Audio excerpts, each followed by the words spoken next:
मेरी देवरानी कामचोर है। सुन, कहाँ जा रही है कटोरी में गर्म तेल लेकर। सिया को किचन से निकलते देख खुशबू पूछने लगी। दीदी, वो मैं माँ जी को पैरों में मालिश करने जा रही थी। अच्छा ला ये कटोरी मुझे दे और तू जा, तू खाना बनाने की तैयारी कर, मैं मालिश कर देती हूँ। सिया के हाथ से तेल की कटोरी ले खुशबू सासू माँ के कमरे में चली गई। सिया शुक्ला परिवार की छोटी बहू ही सीधी और सरल स्वभाव की थी। सिया की शादी को 3 महीने ही हुए थे कि सुषमा जी को गठिया रोग हो गया, जिससे उनके जोड़ों में इतना दर्द हो चला था कि ठीक से चल भी नहीं पाती थी। इसलिए सिया रोज ही उनके पैरों में गुनगुने तेल की मालिश करती, जिससे कुछ समय के लिए ही सही पर उन्हें बहुत आराम मिलता।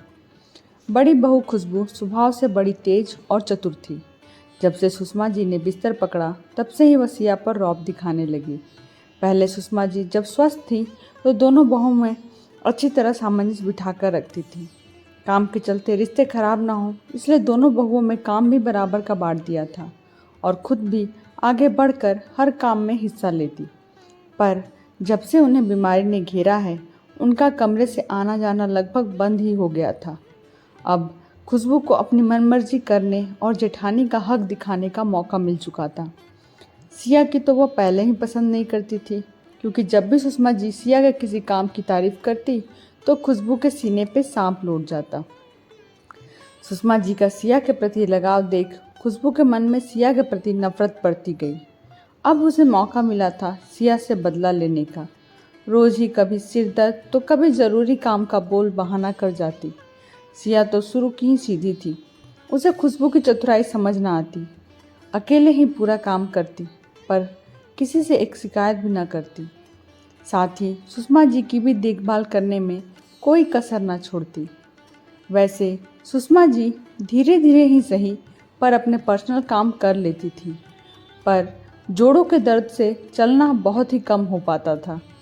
इसलिए सिया उनके पैरों में मालिश करती और पैरों की थोड़ी कसरत करवा देती। सुषमा जी हमेशा कहती, तेरे हाथों में तो जादू है बहू, हाथ रखते ही बहुत आराम मिलता है। पर सिया का सुषमा जी के साथ यूँ समय गुजारना खुशबू को अच्छा ना लगता। उसे लगता सिया सेवा करने के बहाने से सुषमा जी को अपनी तरफ करना चाहती है। जायदाद के लिए सिया यह सब दिखावा कर रही है। इसलिए अब खुशबू सुषमा जी के कमरे पर नज़र रखने लगी। जब भी सिया सुषमा जी के कमरे की ओर जाती, खुशबू उसे दूसरे कामों में लगा देती। आज भी जैसे ही सिया मालिश करने को गई, खुशबू ने हाथ से कटोरी ले ली और खुद ही सुषमा जी के पास पहुंच गई। अरे खुशबू, आज तू, रोज तो सिया ही आती है। खुशबू को देखते ही सुषमा जी बोली, क्यों मुझे सेवा का मौका नहीं देगी? क्या पूरा पुण्य छोटी बहू को ही देना है? खुशबू इतराती हुई बोली, अरे नहीं नहीं, मैं तो बस एक ऐसे ही पूछ रही थी। खुशबू पैरों की मालिश जल्दी जल्दी करके जाने लगी। अच्छा माँ जी, जाती हूँ, खाने की भी तैयारी करनी है। पर सुषमा जी को आज वह सुकून और राहत नहीं मिली थी जो सिया के हाथों से मिलती थी। पूरा दिन निकल चुका था, पर घर के कामों और खुशबू के कारण सिया एक बार भी सुषमा जी के कमरे में नहीं जा पाई। रात को सुषमा जी को खाना भी खुशबू ही देने गई। कामों से फ्री होकर सुषमा जी के कमरे की ओर बढ़ी तो कमरे से आती ससुर जी की आवाज़ से बाहर ही रुक गई। क्या उन्हें परेशान किया जाए, सोच के अंदर जाने का मन नहीं हुआ। दूसरे दिन सुषमा जी को सिया का इंतज़ार था, पर खुशबू को देख फिर पूछ बैठी, छोटी बहू कल से मिलने नहीं आई मुझसे, उसकी तबीयत तो ठीक है ना? अब क्या बताऊं माँ जी, मुझे तो बोलने में भी बुरा लग रहा है। क्या हुआ बड़ी बहू, साफ साफ बोलो।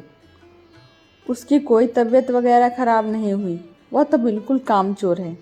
आज मैंने आपके पैरों की मालिश करने को कहा तो बोली मुझे ना करनी, किसकी सेवा, अगर मुझे आपकी इतनी चिंता है तो मैं ही कराऊं, खुशबू ने दुख जताते हुए कहा। माँ जी को यकीन ना हुआ।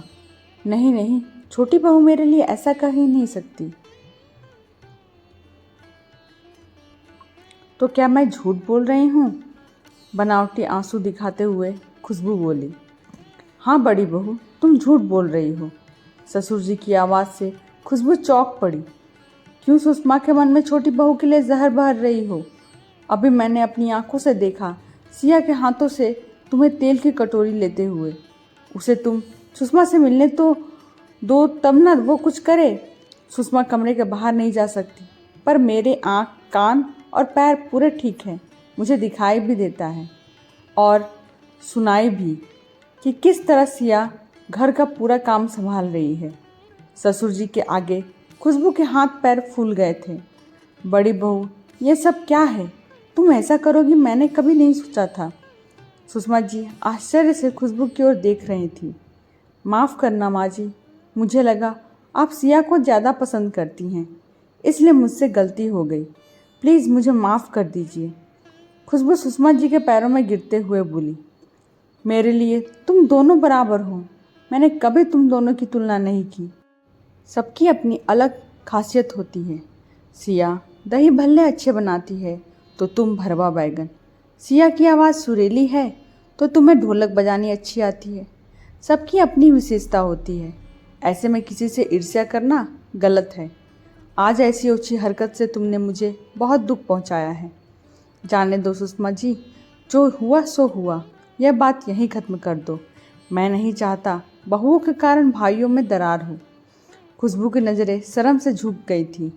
उसे अपनी गलती का एहसास हो चुका था। आशा है आज की कहानी आप लोगों को पसंद आई होगी। मेरे चैनल को लाइक करें, शेयर करें और सब्सक्राइब करें। और हाँ, बेल आइकन को प्रेस करना ना भूलें। तब तक के लिए धन्यवाद।